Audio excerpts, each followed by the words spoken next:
HC Verma exercise आप देखेंगे। Exercise जो है पेज नंबर 29 आप खोलेंगे, वहीं से हम क्वेश्चंस कर रहे हैं। अभी जो सॉल्व्ड प्रॉब्लम्स हैं उनको हम यहाँ पे नहीं देखेंगे, उनका सॉल्यूशन लिखा हुआ है एचसी वर्मा पे। सो हम अनसॉल्व्ड प्रॉब्लम्स यहाँ पे ले रहे हैं। Question number 1 page number 29 exercise से हम ले रहे हैं क्वेश्चन। देखिए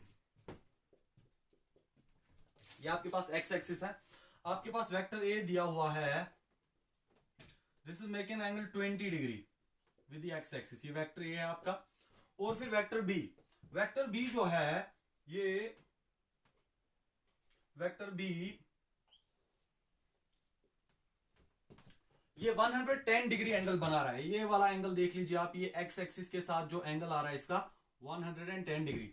वेक्टर ए 20 डिग्री एंगल बना रहा है एक्स एक्सिस के साथ, और ये जो वेक्टर बी है ये एक्स एक्सिस के साथ 110 डिग्री का एंगल बना रहा है। यहां पे ये एंगल आपका दिया हुआ है 3 मीटर या 3 यूनिट्स, और ये दिया हुआ है 4 मीटर। तो आगे देख लीजिए आप, आपने रिजल्टेंट कैलकुलेट करना है। देखिए रिजल्टेंट कैलकुलेट करने के लिए आपको ए का मैग्नीट्यूड, बी का मैग्नीट्यूड, और तीसरा जो पैरामीटर आपको चाहिए that's the angle between vector A and vector B. A का मैग्नीट्यूड हमारे पास है, बी का भी, और यहां पे एंगल बिटवीन द वेक्टर्स देख लीजिए। आपका ये वाला एंगल जो है ये 20 डिग्री दिया हुआ है, और ये वाला एंगल वेक्टर बी और एक्स एक्सिस के बीच में दैट्स 110 डिग्री।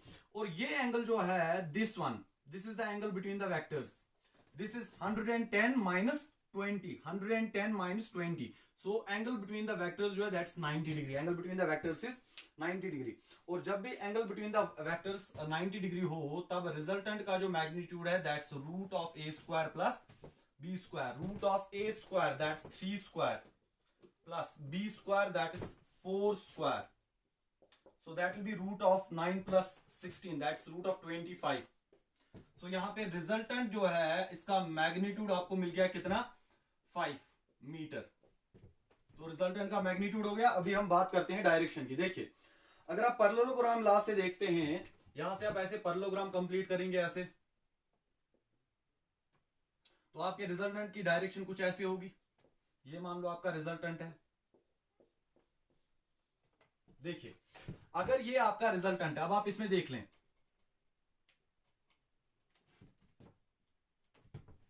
ये आपका रिजल्टेंट है, ये वेक्टर ए है। रिजल्टेंट और वेक्टर ए के बीच में जो एंगल है, मान लेते हैं एंगल अल्फा है। रिजल्टेंट और वेक्टर ए के बीच में, ये आपका रिजल्टेंट रहा और वेक्टर ए, रिजल्टेंट और वेक्टर ए के बीच का एंगल जो है वो अल्फा दिया हुआ है सपोज। तो टेन ऑफ अल्फा आप लिखते थे ऐसे, tan of alpha it's equal to B sine theta divided by A plus B cos of theta. देखिए टेन ऑफ अल्फा जो है वो कितना आएगा, tan of alpha it's equal to B sine theta that's B that's 4 into sine of 90 is 1 divide by A that's 3 plus B cos of theta, cos of 90 is 0। So ये term 0 बन जाएगी आपकी। देखिए टेन ऑफ अल्फा जो है that will be equal to 4/3, 4/3। So यहां पे जो आपका अल्फा है ये 53 डिग्री आ रहा है। So this alpha is 53 degree. Ten of 53 degree is 4/3। देखिए अभी आपको अल्फा की वैल्यू मिल गई है 53 डिग्री। सो ये एंगल जो आपका आ रहा है this one, angle between resultant and vector A, this is 53। और यहां से अगर आप इस एंगल को देखते हैं दिस इज 20।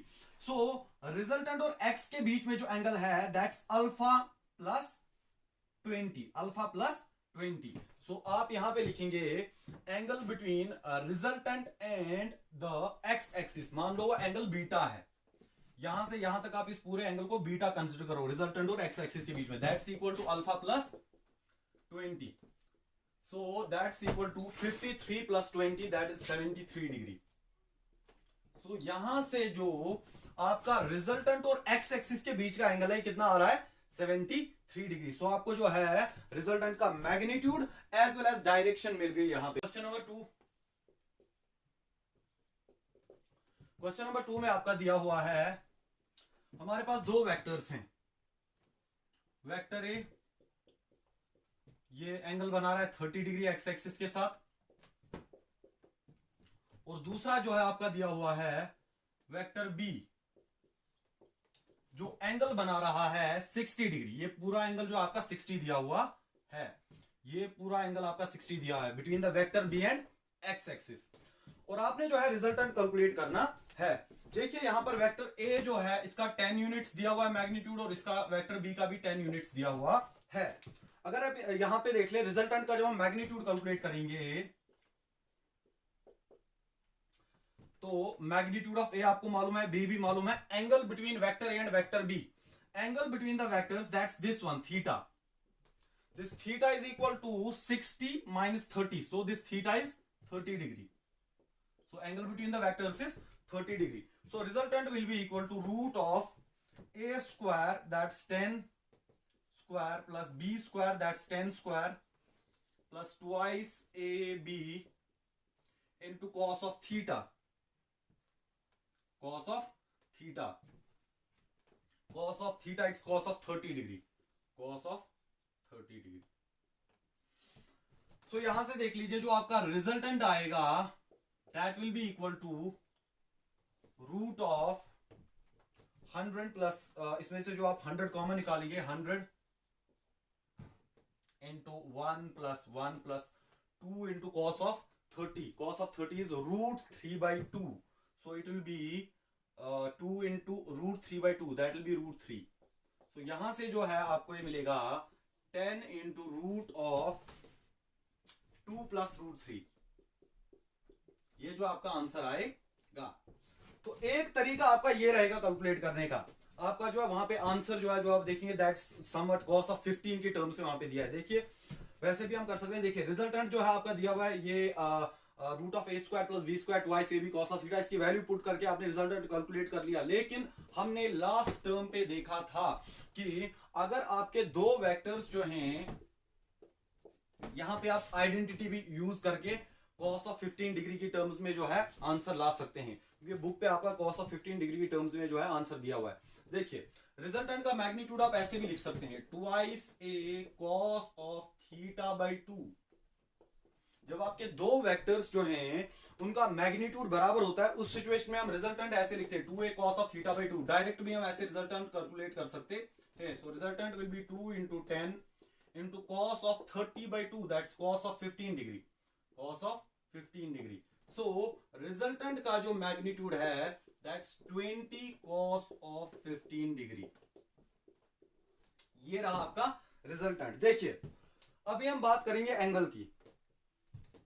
एक पॉइंट आप यहां पे याद रखेंगे, जब भी दो वेक्टर्स का मैग्नीट्यूड इक्वल होता है तो जो रिजल्टेंट है वो इन दोनों के बीच के एंगल को बाइसेक्ट करता है।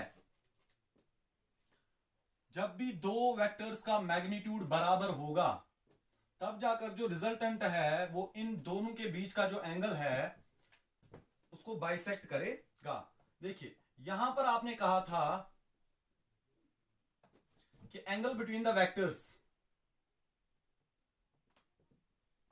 इन दो ए और बी वेक्टर के बीच का एंगल जो है that's theta, that is how much, that is 30 degree.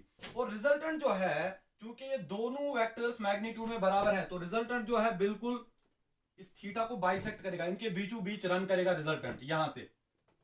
तो देखिए ये एंगल भी 15 डिग्री रहेगा और ये एंगल भी 15 डिग्री रहेगा। ये पूरा थीटा कितना था यहां से यहां तक 30 डिग्री, लेकिन अब दोनों का मैग्नीट्यूड बराबर है तो रिजल्टेंट इस थीटा को क्या कर रहा है, बाइसेक्ट कर रहा है। सो यहां की तरफ भी 15 डिग्री और ये भी 15 डिग्री। अभी देखिए ये आपका रिजल्टेंट है, ये वेक्टर ए के साथ 15 डिग्री बना रहा है और ये एंगल आपका 30 डिग्री है। तो रिजल्टेंट और एक्स एक्सिस के बीच में जो एंगल है दैट्स 15 प्लस 30 दैट्स 45 डिग्री। सो आपका जो रिजल्टेंट है that's directed eight an angle of 45 degree with the X axis. और ये जो हमने यहाँ पे पॉइंट सीखा कि दो वेक्टर्स के बीच का एंगल जो है उसको रिजल्टेंट क्या करेगा, बाइसेक्ट करेगा जब दो वेक्टर्स का मैग्नीट्यूड इक्वल होगा। इसको आप यहां से जो है tan अल्फा जो है it's equal to b sin theta divided by a plus b cos theta. इसमें आप a और b की वैल्यू जो है आप इक्वल करेंगे, उसके बाद आपको कुछ आइडेंटिटीज भी यूज करनी पड़ेगी इसमें, तो आप प्रूव कर सकते हैं कि ये अल्फा जो है it will B theta by 2। Alpha जो आपका ये अल्फा ये कितना आएगा, theta by 2। What is alpha, it's the angle between resultant and vector A. What is theta? It is the angle between the two vectors. So next one, question number 3. देखिए question number 3 में ये आपकी x और Y axis दी हुई है।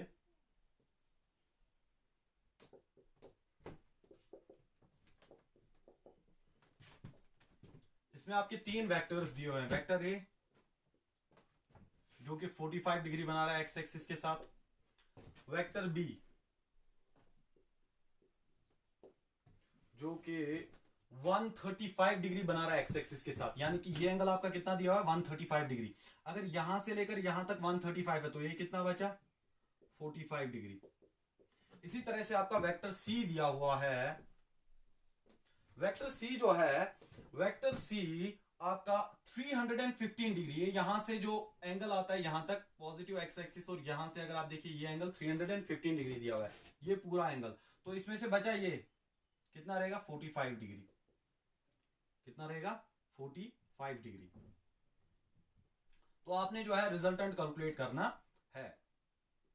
देखिए अगर आप देखें यहां पर, ये आपका वेक्टर ए है 100 यूनिट्स, इसका मैग्नीट्यूड दिया हुआ है। वेक्टर बी इसका भी जो है 100 यूनिट्स दिया हुआ है, और वेक्टर सी जो है आपका इसका भी 100 यूनिट्स दिया हुआ है, और आपको रिजल्टेंट कैलकुलेट करना है। अगर आप यहां पे देखिए क्लियरली वेक्टर सी और वेक्टर बी जो है ये मैग्नीट्यूड में बराबर है, लेकिन डायरेक्शन में बिल्कुल अपोजिट हैं। डायरेक्शन में बिल्कुल अपोजिट हैं। अगर आप देख लें ये 45 ये 45 वर्टिकली अपोजिट एंगल्स हैं, और ये बराबर आ रहे हैं। इसका मतलब ये जो है सेम लाइन पे लाई कर रहे हैं, अलोंग द सेम लाइन ये लाई कर रहे हैं। वेक्टर सी और vector B they lie along the same line, यानी कि बिल्कुल ये जो है डायरेक्शन में अपोजिट और मैग्नीट्यूड में बराबर हैं।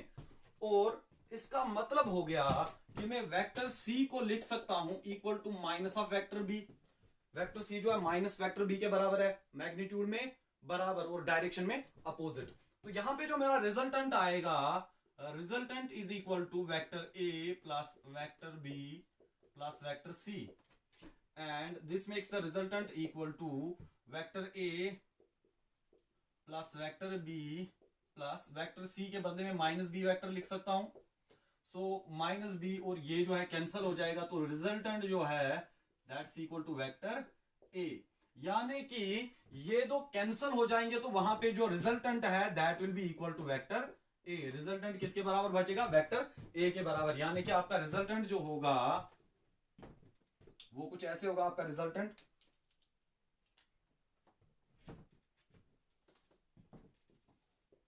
ऐसे रहेगा। आपका रिजल्टेंट 100 यूनिट्स बिल्कुल ए के बराबर, ये आपका रिजल्टेंट रहेगा 45 degree with the x axis.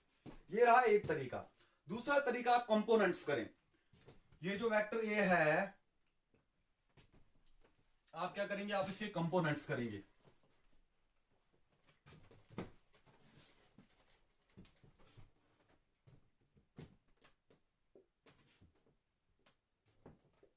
ये आपके पास वेक्टर ए दिया हुआ है, ये 45 दिया हुआ है। यहां से जो आपका वेक्टर बी दिया हुआ है ये आपका 45 दिया हुआ है, और यहां से जो आपका वेक्टर सी है ये एंगल 45 डिग्री है। This is A, this is B, और ये आपका वेक्टर सी।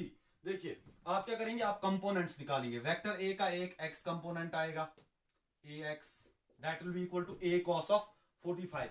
वेक्टर ए का एक कंपोनेंट वाई एक्सिस के अलोंग आएगा, that's a y, that will be a sine of 45। Is that's और नॉट? थीटा इस वक्त किसके साथ डिफाइंड है, एक्स एक्सिस के साथ। वैसे आप ये एंगल भी कैलकुलेट कर सकते हैं, ये भी 45 आएगा, और फिर वैसे भी जो आप निकाल सकते हैं।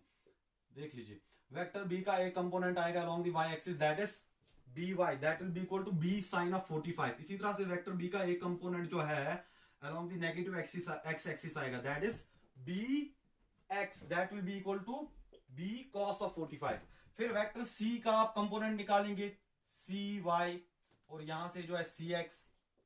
इसमें भी अगर आप देखें सी वाई और बी वाई कैंसिल करेंगे, डायरेक्शन में अपोजिट और मैग्नीट्यूड में इक्वल। बी एक्स और सी एक्स एक दूसरे को कैंसिल आउट करेंगे, वहां पे क्या बचेगा ए एक्स और ए वाई। उनका जब आप सम करोगे तो वापस वेक्टर ए आ जाएगा, यानी रिजल्टेंट आपका फिर से क्या आ जाएगा, वेक्टर ए ही आ जाएगा। Question number 4। क्वेश्चन नंबर 4 देख लीजिए, यहां पे बहुत सिंपल है।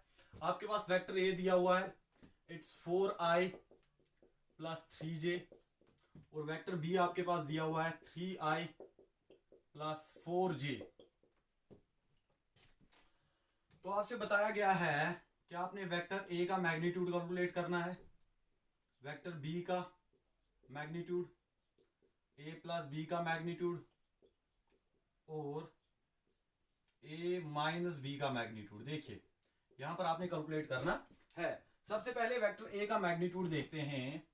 a का मैग्नीट्यूड बहुत ही simple, root of a x square plus a y square, ये एक्स कंपोनेंट और ये वाई कंपोनेंट है, that is 4 square plus 3 square, that makes it root of 25, so that will be 5 units, वो 5 units आएगा। इसी तरह से वेक्टर बी का मैग्नीट्यूड देख लो, that will be equal to b x square plus b y square, x component इसका 3, y component 4, so it's 3 square plus 4 square, that will be equal to root of 25, once again that's 5 units।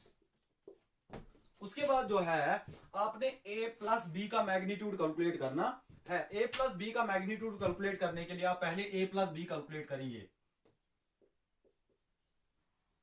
देखिए a plus B जो है that's equal to, corresponding components को add कर लो, 4 plus 3 that is 7i plus 3 plus 4 that is 7g। So आपको a plus B मिल गया। अभी देख लीजिए a प्लस बी का मैग्नीट्यूड क्या आएगा, a प्लस बी वेक्टर जो है उसका मैग्नीट्यूड आएगा x कंपोनेंट का स्क्वायर प्लस y कंपोनेंट का square, so that is root of 7 square plus 7 square, that is a plus B का जो मैग्नीट्यूड आएगा दैट इज 7 रूट 2 यूनिट्स। ये क्लियर। इसके बाद देख लीजिए, बात करते हैं हम a माइनस बी। देखिए a माइनस बी की जब आप बात करेंगे, a minus B that's equal to 4i minus 3i, that's i cap, and 3 minus 4, 3j cap minus 4j cap, that's minus j cap.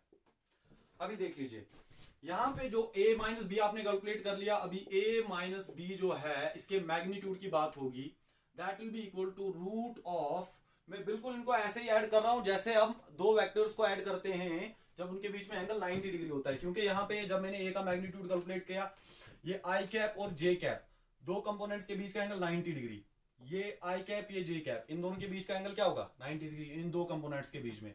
देखिए अब यहाँ पे आएगा x कंपोनेंट का स्क्वायर प्लस y कंपोनेंट का square, x component is 1 square plus y component is minus y का minus 1 का square, so a minus B जो है इसका मैग्नीट्यूड आएगा root of 2 units.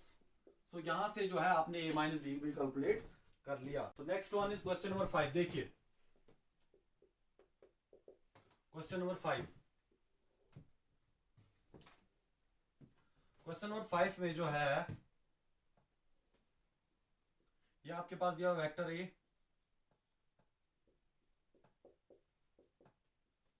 2 metre magnitude,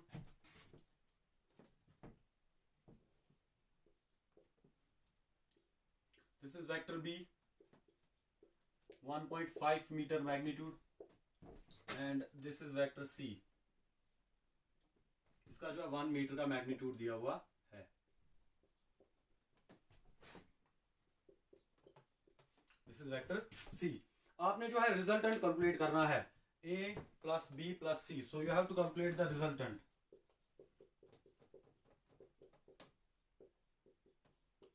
देखिए हम यहाँ पे रिजल्टेंट कैलकुलेट करने के लिए पहले इनको जो है कंपोनेंट्स में ब्रेक करेंगे। वेक्टर ए का एक कंपोनेंट जो है अलोंग द एक्स एक्सिस आएगा, that's A X, this one, ये ए एक्स जो है it's equal to A cos of 30 degree, 2 into cos of 30, that is ax will be equal to a cos of 30, that's 2 into cos of 30 is root 3 by 2, so ax is root 3 I cap along the positive x axis। इसी तरह से आपका जो vector a है इसका एक y component आएगा, इसका ay।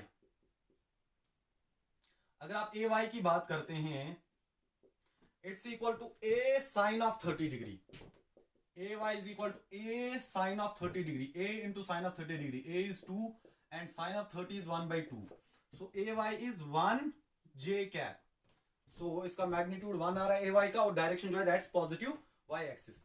इसी तरह से वेक्टर b को ब्रेक करते हैं इनटू कंपोनेंट्स। आप देखिए इसका एक कंपोनेंट यहां से आएगा, दैट्स bx। bx का अगर आप देख लें, bx जो है it's equal to b into cos of 60 degree, b into cos of 60 degree, क्योंकि इस वक्त जो theta that's defined with this axis, so ये कॉस की टर्म्स में आएगा, b cos of 60 degree, so that is b cos of 60 degree, 1.5 into cos of 60 that's 1/2।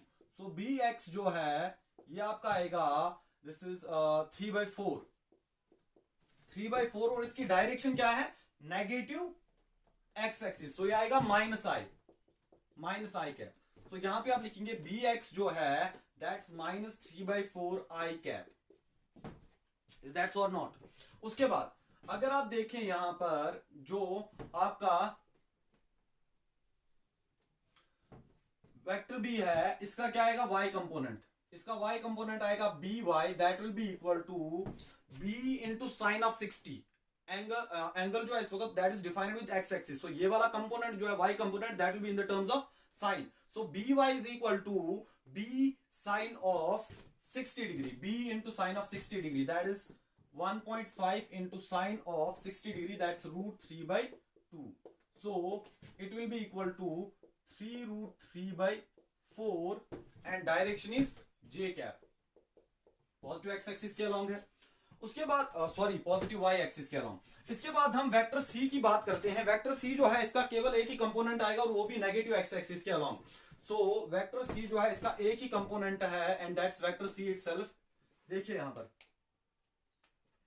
Vector c जो है कितना आ रहा है, ये आ रहा है 1j कैप, -1j कैप, क्योंकि नेगेटिव y एक्सिस के अलोंग डायरेक्टेड है तो -j कैप आएगा।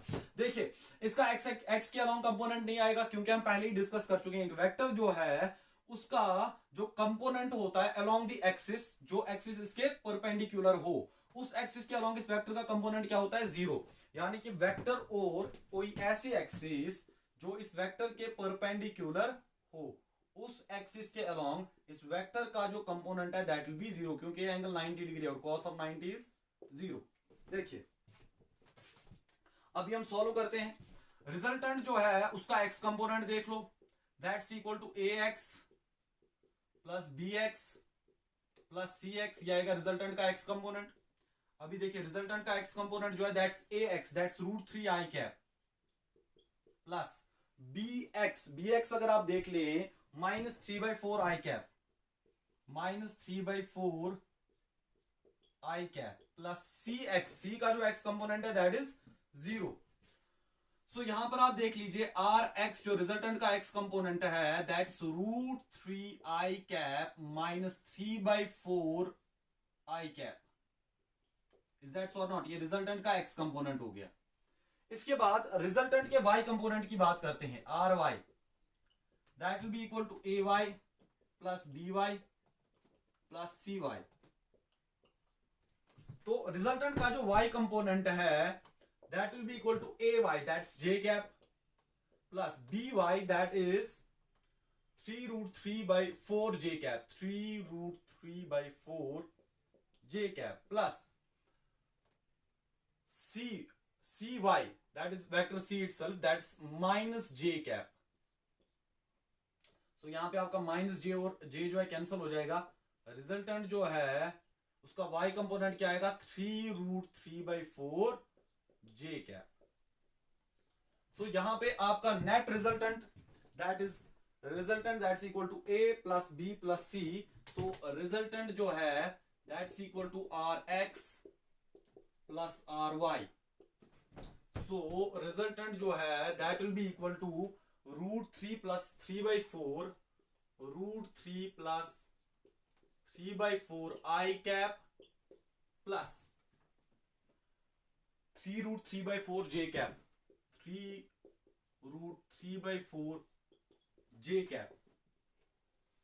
सो ये जो है ये आपका रिजल्टेंट आपको मिल गया। देखिए अभी आपको रिजल्टेंट मिल गया, रिजल्टेंट की डायरेक्शन कैसे कैलकुलेट करोगे? रिजल्टेंट की डायरेक्शन, सपोज ये आपका रिजल्टेंट आ रहा है, देखिए सपोज ये आपका रिजल्टेंट आ रहा है, ये आपका रिजल्टेंट है, इसका ये रहेगा rx x कंपोनेंट और ये रहेगा r y, this is y component. So ये थीटा कितना आएगा, tan of theta is perpendicular और बेस। परपेंडिकुलर क्या है आर एक्स और आर वाई, और बेस क्या है आर एक्स। सो आपका जो tan of this alpha, tan of alpha will be equal to r y by r x. इस तरह से आपको रिजल्टेंट और एक्स एक्सिस के बीच का एंगल मिलेगा, रिजल्टेंट और एक्स एक्सिस के बीच का एंगल मिलेगा। सो यहां से आपको आर एक्स भी पता है, आर वाई भी पता है।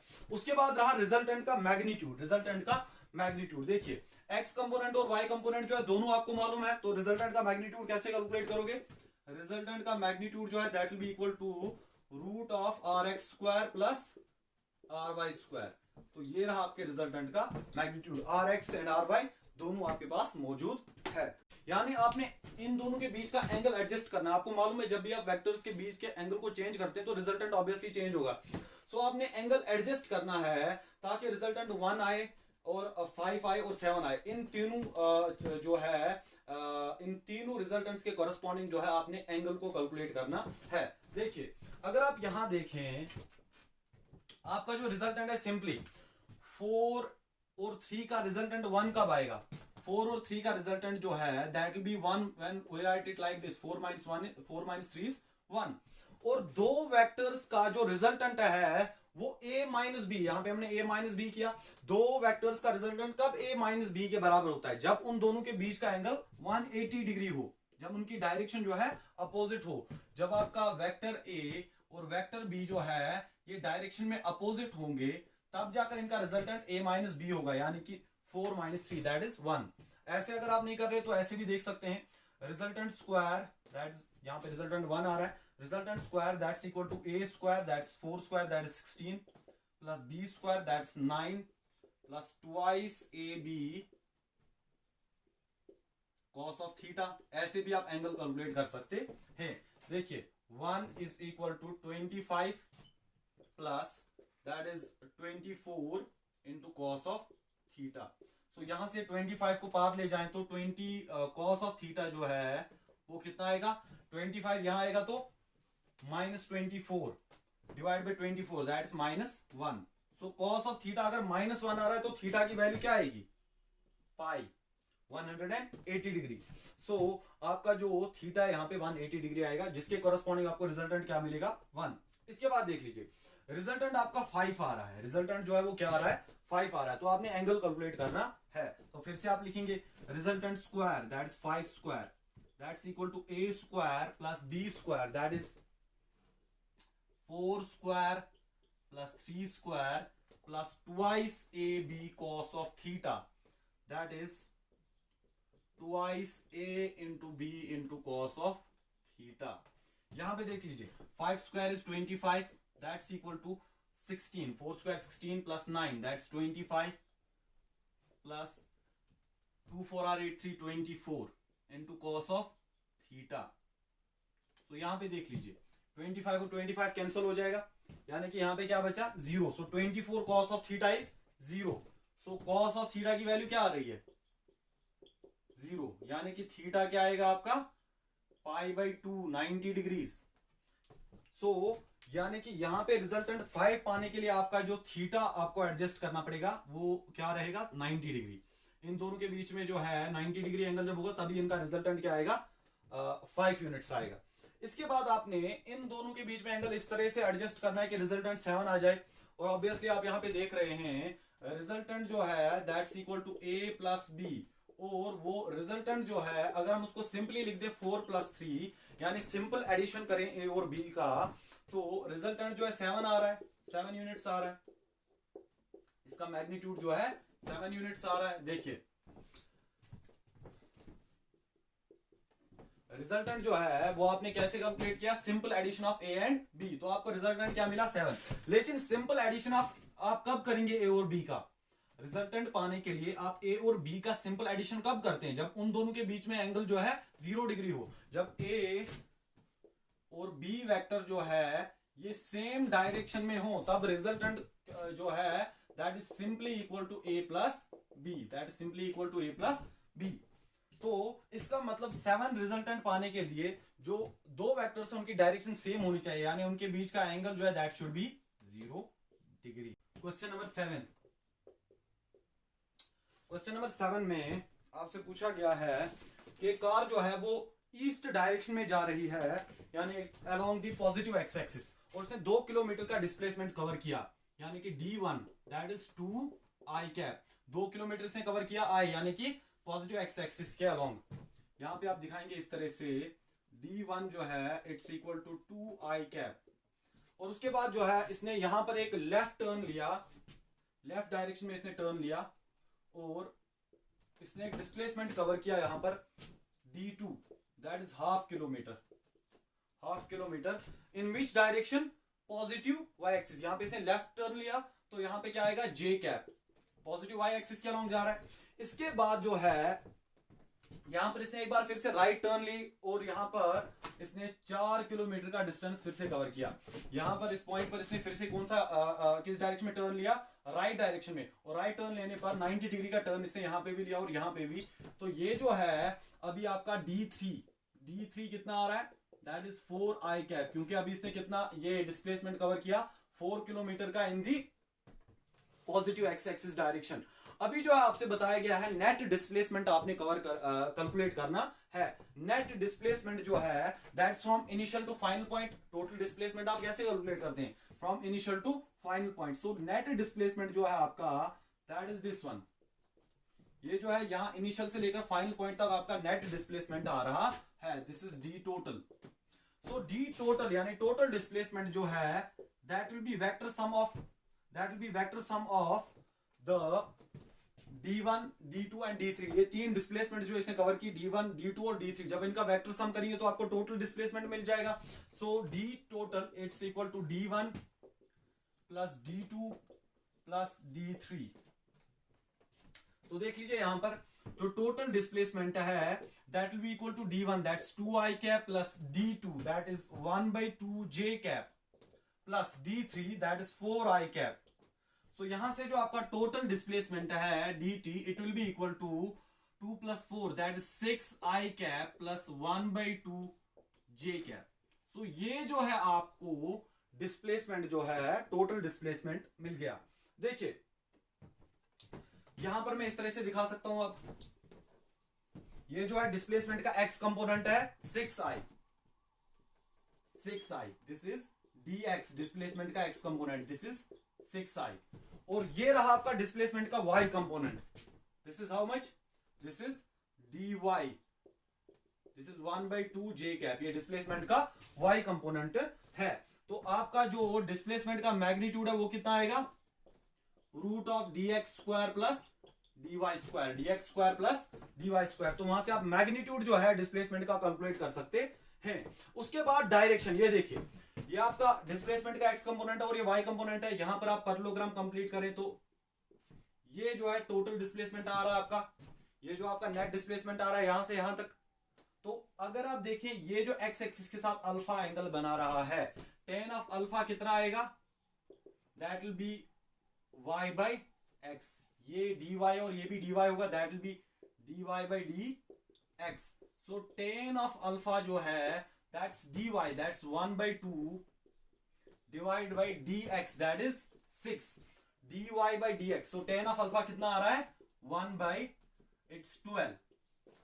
सो यहां से जो आपका अल्फा है it turns out to be tan inverse 1/12। ये आपका एंगल जो है अल्फा बना रहा है, कौन, टोटल डिस्प्लेसमेंट, जो नेट डिस्प्लेसमेंट है उसका एंगल किसके साथ बन रहा है, एक्स एक्सिस के साथ।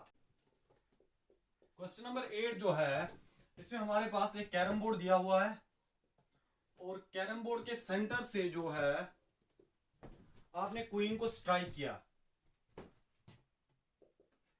यहां से जो है आपने क्वीन को स्ट्राइक किया, और स्ट्राइक करने पे क्वीन जो है अगले फेस से टकरा रही है। यहां पे हम इसकी नेमिंग करते हैं A B C and D. देखिए यहां से आपने क्वीन को स्ट्राइक किया तो क्वीन अगले फेस पे जाके लगी ए बी, और यहां पे टकराने के बाद क्वीन सीधे चली गई कॉर्नर सी में, ये वाले कॉर्नर सी में चली गई। तो आपसे पूछा गया है कि आपने डिस्प्लेसमेंट बतानी है क्वीन की from the centre to this face. यहां पे जो ये पॉइंट है जहां पे टकराई क्वीन, यहां तक की डिस्प्लेसमेंट आपने कैलकुलेट करनी है। उसके बाद ये डिस्प्लेसमेंट इस पॉइंट से लेकर कॉर्नर सी तक, और जो फाइनली जो आपका टोटल डिस्प्लेसमेंट आ रहा है दैट्स ओ सी, ये डिस्प्लेसमेंट जो है आपने कैलकुलेट करना है। और ये आपका एक साइड जो है 4 फीट का दिया हुआ है। देखिए यहां पर अगर आप देखें तो मैं इस एंगल को थीटा मानता हूं, तो ये एंगल जो है ये भी थीटा रहेगा। क्यों? हमने सारी सरफेसेस को यहां पे स्मूथ एज्यूम किया है। मान लो मैं इसको एंगल ऑफ इंसिडेंस बताता हूं, इसको एंगल ऑफ रिफ्लेक्शन बताता हूं फॉर एग्जांपल, तो ये एंगल ऑफ इंसिडेंस और एंगल ऑफ रिफ्लेक्शन जो है बराबर रहेगा, क्योंकि यहां पे सारी सरफेसेस जो है बिल्कुल स्मूथ हैं। उसके बाद देखिए यहां पर ये दो एंगल्स बराबर आ गए। इसके बाद देखिए अगर मैं इस ये वाली ट्राइंगल जो आपके पास राइट ट्राइंगल नजर आ रही है, इस पॉइंट को मैं एम नाम रखता हूं यहां पे, ई ओ एम ट्राइंगल अगर आप देख लें, इसकी बेस जो है लेट इट बी एक्स, इसकी बेस जो है हम इसको एक्स के बराबर रखते हैं। तो यहां पे जो दूसरा ट्राइंगल बन रहा है पी ई एम, ये वाला ट्राइंगल राइट ट्राइंगल, इसकी बेस भी एक्स ही होगी, इसकी बेस जो है वो भी एक्स ही रहेगी। क्यों? क्योंकि आप इस वाले ट्राइंगल में, ये वाली ट्राइंगल में आप टेन ऑफ थीटा ले लें और ये वाली राइट ट्राइंगल में भी आप टेन ऑफ थीटा ले लें, उन दोनों को इक्वेट करने पर आपको दोनों की बेस जो है वो बराबर मिलेगी। अब देखिए मैं ये एंगल को बीटा कंसिडर करता हूं, अगर ये एंगल बीटा है तो ये एंगल भी बीटा ही रहेगा, करस्पॉन्डिंग एंगल से। अभी देखिए मैं ट्राइंगल पी ई एम में टेन ऑफ बीटा को कैलकुलेट करता हूं। टेन ऑफ बीटा जो है it's perpendicular over base. Perpendicular अगर आप देख लें E M, that's exactly half of BC, यहां से लेकर सेंटर तक है, सेंटर तक यहां से देख ले बीसी का हाफ आ रहा है, E M is half of BC. So आप यहां पे लिखेंगे 2, क्योंकि स्क्वायर शेप्ड है तो हर एक साइड 4 फीट का रहेगा। So this much is 2 divided by base that is x. अभी आप ये वाला ट्राइंगल कंसिडर करें, यहां पे आप इसका एन नाम रख लें, तो एन ई सी, ये जो ट्राइंगल आपके पास बन रहा है इसमें आप टेन ऑफ बीटा कैलकुलेट कर लें। Ten of beta will be perpendicular over base. अगर आप परपेंडिकुलर देख लें ई एम वो बीसी के बराबर आ रहा है, तो टेन ऑफ बीटा जो है that's perpendicular that's 4 divided by base that's N C. N C ये दोनों को आप इक्वेट करें आपस में, तो 2/x जो है दैट्स इक्वल टू 4/nc। तो यहां से जो है आपका nc जो है that will be equal to 2x। देखिए यानी कि यहां से लेकर यहां तक आपका 2x आ रहा है। अगर ये वाला पार्ट जो है 2x है, यहां से लेकर यहां तक, यानी ये वाला पार्ट ये 2x आ रहा है, यहां से लेकर यहां तक, यहां से लेकर यहां तक कितना आ रहा है 2x। So this part is 2x, और इसमें से ये वाला पार्ट आपका x आ रहा है, m से लेकर यहां तक का पार्ट x आ रहा है, तो ये वाला पार्ट भी कितना रहेगा x। सो m से लेकर ये p तक का जो पार्ट है it's x, m p is x, और यहां से लेकर बाउंड्री तक का पार्ट जो है ये भी x आएगा। अभी देख लीजिए जो o फॉर एग्जांपल हम इसका नाम रखते हैं OS, ये OS यहां से यहां तक OS this is half of DC का हाफ है, तो कितना हो गया OS जो है that's equal to 2 feet, that's equal to 2 feet. But we know OS जो है it's x plus x plus x that is 3x। So 3x जो है दैट्स इक्वल टू 2, तो यहां से x जो आपको 2/3 फीट मिलेगा। देखिए यानी कि आपका x जो है कितना मिला आपको 2/3 फीट। अभी जो है आपने ये OE कैलकुलेट करना था। अगर आप ये राइट ट्राइंगल कंसिडर करें तो इसमें आप देखेंगे OE यानी कि hypotenuse square that's OE square. देखिए x जो आपका कितना मिला 2/3 फीट, तो आप लिखेंगे OE स्क्वायर that's equal to base square that's x square plus perpendicular square that's ME square. So OE square जो है that's equal to x square. x आपको अभी भी 2/3 स्क्वायर प्लस ME जो है it's half of BC that's 2 square. So OE जो है it's equal to root of 4/9 plus 4। So यहां से आपका जो OE है it's equal to 4/9, so that is 10 times 4, that is root of 40/9. So ये अगर आप देख लें तो 2/3 रूट ऑफ 10 फीट आएगा. सो आपने OE जो है कैलकुलेट कर दिया है. कितना आ रहा है? 2/3 रूट ऑफ 10 फीट. इसके बाद हम EC की बात करते हैं. EC जिस पॉइंट पे क्वीन ने स्ट्राइक किया वहां से लेकर कॉर्नर तक का डिस्प्लेसमेंट. EC की बात करते हैं. देखिए EC कैलकुलेट करने के लिए आपने जो है ट्राइंगल NEC को कंसिडर करना पड़ेगा. This triangle NEC, triangle NEC में आपका जो EC स्क्वायर है, EC square it's equal to base square, that's it's equal to base square, that's 2x square plus perpendicular square, perpendicular EN that is equal to BC, so that's 4 square. So यहां पे आप देख लें EC जो है that's equal to under root of 2x, x आपका 2/3 दिया हुआ है, so 2x is 4/3, 4/3 का square plus it's 16. So EC जो है that will be equal to root of 16/9 plus 16. So that will make it, अगर आप 16 को कॉमन निकालेंगे तो EC जो है that will be 4 root of 10/9. So it will be equal to 4/3 root of 10 feet. So यहां से जो है आपने EC भी कैलकुलेट किया. दिस EC जो है ये भी आपने कैलकुलेट कर लिया. सो OE डिस्प्लेसमेंट और EC डिस्प्लेसमेंट आपका कैलकुलेट हो गया. अभी अगर आप ये थीटा, ये पूरा एंगल, ये जो 2 थीटा आ रहा है, इस पूरे एंगल को अगर आप कैलकुलेट कर लें तो उसके बाद आप OE और EC का वेक्टर सम करके जो टोटल डिस्प्लेसमेंट OC जो है उसको कैलकुलेट कर सकते हैं. जो टोटल डिस्प्लेसमेंट है OC जो है total displacement that's equal to OE plus EC.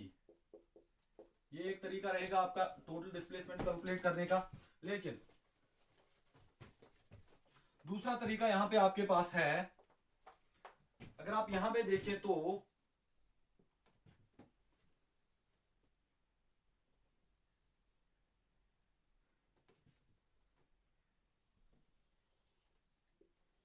ये देखिए O से लेकर C तक का डिस्प्लेसमेंट जो आपने कैलकुलेट करना है, OC. तो इसमें अगर आप देखें इस पॉइंट का नाम हम रखते हैं फॉर एग्जांपल T. तो ये वाली ट्राइंगल में अगर आप देखें ये OT कितना आएगा, हाफ ऑफ BC. ये सेंटर है यहां पर. OT will be equal to half of BC, so ये 2 फीट आएगा. और TC जो है दैट्स हाफ ऑफ AB और TC is half of TC. This is half of this complete side. ये DC साइड का हाफ आ रहा है TC, so this will be 2 feet. तो OC जो है यहां पर आपका OC जो है that will be root of OT square plus TC square, that's 2 square plus 2 square. So OC जो है आपका that's root of that's 2. So यहां पे OC जो है आपका 2√2 आएगा, 2√2 फीट. सो यहां से आपने OC भी जो है कैलकुलेट कर लिया. ये हो गया total displacement. Next one we are having question number 9. Question number 9 जो है, क्वेश्चन नंबर 9 में आपका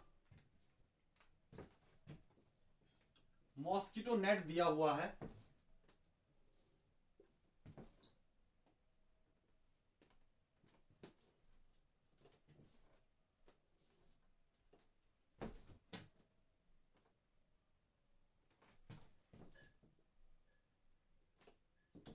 ये देखिए मॉस्किटो नेट के डायमेंशंस आप देख लें. ये हाइट दी हुई है 3 फीट.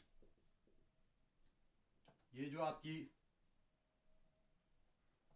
यहां से आप देख लें विड्थ, ये जो है 4 फीट दी हुई है. और ये वाला डायमेंशन जो है इसका 7 फीट दिया हुआ है. आपसे बताया गया है कि इस कॉर्नर से ये वाले कॉर्नर पे एक होल है, यहां पे एक सुराख है जहां से एक मॉस्किटो एंटर करेगा और ये डायगोनली अपोजिट कॉर्नर पे बैठेगा. जो डायगोनली अपोजिट कॉर्नर आ रहा है आपका उसी पे बैठेगा. तो आपने जो है इस मॉस्किटो की टोटल डिस्प्लेसमेंट बतानी है. यहां से इसने एंटर किया इस होल से और डायगोनली अपोजिट बॉडी डायगोनल के थ्रू, फेस डायगोनल नहीं, बॉडी डायगोनल के थ्रू जो अपोजिट कॉर्नर आ रहा है वहां पे जाके मॉस्किटो बैठ गया। आपने टोटल डिस्प्लेसमेंट जो है कैलकुलेट करनी है, डिस्प्लेसमेंट का मैग्नीट्यूड कैलकुलेट करना और उसके बाद इसके कंपोनेंट्स भी बताने हैं। देखिए यहां पर हमें ये वाली एक्सिस जो है दिस वन, हमने इसको ओरिजिन कंसिडर किया, ये जो होल है जहां से एंटर करेगा मॉस्किटो इसको हमने ओरिजिन कंसिडर किया। ये आपकी जेड एक्सिस है, यहां से जो है ये आपकी जो है एक्स एक्सिस दी हुई है और ये जो है this is the Y axis, this one is the Y axis. ये आपकी एक्स एक्सिस है, this is the Z axis and this one is the Y axis.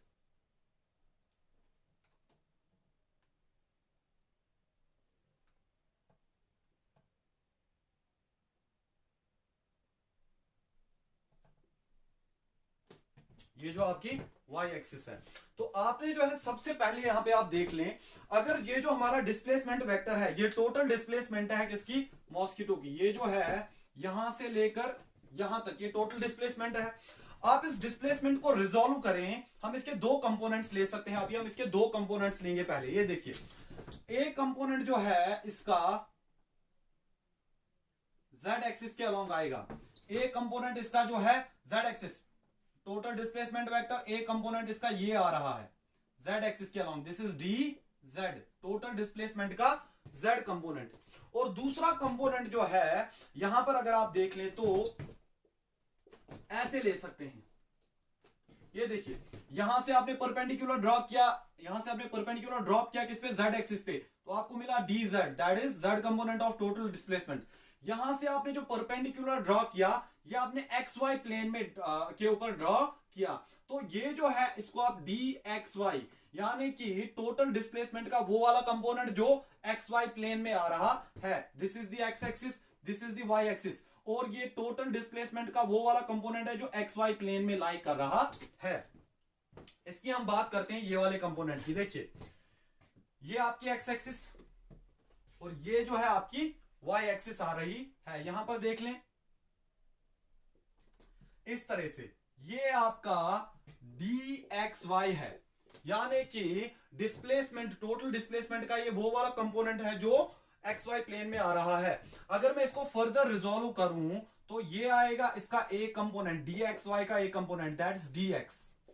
D X जो है ये डी एक्स वाई का एक कंपोनेंट है, और डी वाई, यहां से मैं दूसरा परपेंडिकुलर ड्रॉ कर रहा हूं वाई एक्सिस पे, ये वाई एक्सिस हो रही है एक्स एक्सिस, एक्स एक्सिस पे परपेंडिकुलर ड्रॉ किया डी एक्स, और वाई एक्सिस पे जब मैंने परपेंडिकुलर ड्रॉ किया तो डी वाई। यहां पर आप देख लें इस डायग्राम में डी एक्स वाई से यहां से मैं परपेंडिकुलर ड्रॉप कर रहा हूं, तो ये वाला कंपोनेंट जो आ रहा है परपेंडिकुलर ड्रॉप करने पर ये डी एक्स आ रहा है, और यहां से जब डी एक्स वाई से मैं दूसरा परपेंडिकुलर ड्रॉ कर रहा हूं किस पे, वाई एक्सिस पे, तो यहां से आपको क्या मिल रहा है, D Y, this is D Y, this is D X, यहां से परपेंडिकुलर ड्रॉ किया और यहां से जो परपेंडिकुलर ड्रॉ किया वाई एक्सिस पे, तो क्या मिला, डी वाई। यानी कि टोटल डिस्प्लेसमेंट के आपने दो कंपोनेंट्स निकाले थे, डी जेड, जेड एक्सिस वाला कंपोनेंट, और डी एक्स वाई।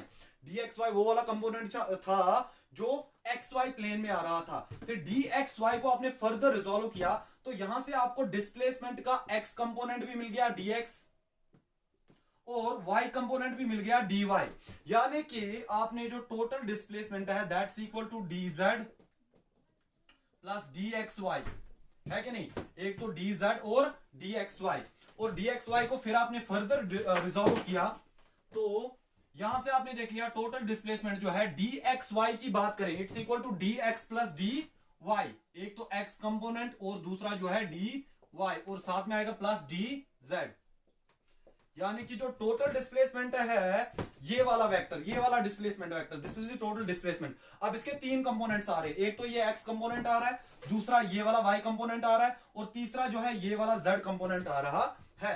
तो जो टोटल डिस्प्लेसमेंट है dx इज दिस वन, यहां से लेकर यहां तक, ये आपने परपेंडिकुलर ड्रॉप किया था तो ये वाला हो गया x component, so dx x component it's equal to 7 feet, 7 i cap आप लिखेंगे, प्लस dy, y कंपोनेंट ये आ रहा है, यहां से आपने परपेंडिकुलर ड्रॉ किया था तो ये आ रहा था dy, तो y कितना आ रहा है, y component that is 4j cap, ये 4 फीट दिया हुआ था आपका, यहां से लेकर यहां तक ये देख लें आप, ये वाला डायमेंशन जो है 4 फीट दिया हुआ है। आगे देखिए डी जेड, जेड वाला कंपोनेंट ये आ रहा है। हाइट कितनी दी हुई थी इस जो आपका ये दिया हुआ था, ये क्यूबॉइड शेप, जो क्यूबॉइड शेप का आपका ये मॉस्किटो नेट है, इसका ये वाला डायमेंशन हाइट कितना दिया हुआ था 3 फीट। सो यहां से जब हमने परपेंडिकुलर ड्रॉ किया तो डी जेड कितना आएगा 3 k। तो टोटल डिस्प्लेसमेंट जो है, डिस्प्लेसमेंट वेक्टर जो आपका आ रहा है दैट 7i + 4j + 3k, यानी कि आपकी जो टोटल डिस्प्लेसमेंट है इसका x component 7 feet, y component जो है that's 4 feet and z component जो है दैट इज 3 फीट। यहां पे देख लीजिए, एक बार फिर से समझते हैं। ये हमारा टोटल डिस्प्लेसमेंट वेक्टर था, इसका एक कंपोनेंट आ गया z कंपोनेंट, और दूसरा कंपोनेंट हमने जो है इस टोटल डिस्प्लेसमेंट वेक्टर का वो हमने किस में लिया, xy प्लेन में लिया, xy प्लेन में लिया। फिर जो इसका xy प्लेन वाला कंपोनेंट है उसको हमने x एक्सिस और y एक्सिस के अलोंग रिजोल्व किया। तो यहां से हमारा टोटल डिस्प्लेसमेंट वेक्टर ये स्पेस में है, ये वाला जो है यहां पे आप देखिए, ये x एक्सिस है, ये ये y एक्सिस z एक्सिस है, ये x एक्सिस है और ये y एक्सिस है, और ये वाला जो वेक्टर है ये स्पेस में है। इसीलिए ये dxy को 2 मिनट के लिए आप भूल जाएं तो आपका जो टोटल डिस्प्लेसमेंट वेक्टर है इसके 3 कंपोनेंट्स है, एक तो dx और दूसरा dy और तीसरा dz। तो ये हो गया टोटल डिस्प्लेसमेंट वेक्टर जो है, इसका x component 7 feet, y component 4 feet और z कंपोनेंट जो है वो 3 फीट आ रहा है। इसके बाद आपसे पूछा गया है कि इसका टोटल मैग्नीट्यूड क्या आएगा, तो डिस्प्लेसमेंट वेक्टर का टोटल मैग्नीट्यूड जो है that will be equal to root of x component का स्क्वायर प्लस y कंपोनेंट का स्क्वायर प्लस z कंपोनेंट का square, that is 7 square plus 4 square plus 3 square. So that will be equal to root of 7 square is 49 plus this is 16 plus 9 that's 25। so ये कुल मिलाकर displacement vector का जो magnitude है that will be root of 74 और units क्या आएंगे feet, यानी टोटल डिस्प्लेसमेंट वेक्टर जो है इसका मैग्नीट्यूड क्या आएगा 74 फीट। क्वेश्चन नंबर 10 में आपके पास वेक्टर ए दिया हुआ है, 4.5 यूनिट्स का इसका मैग्नीट्यूड है और डायरेक्शन नॉर्थ है, और आपसे पूछा गया है कि 3a वेक्टर और दूसरा जो है -4a वेक्टर को आप कैसे इंटरप्रेट करोगे, इनको आप कैसे समझोगे इन द टर्म्स ऑफ वेक्टर ए। देखिए 3a वेक्टर जो है इसको हम लिख सकते हैं 3 × 4.5, this is vector a 4.5 and north direction. So आपका जो 3a वेक्टर है इसको आप समझेंगे अ वेक्टर ऑफ मैग्नीट्यूड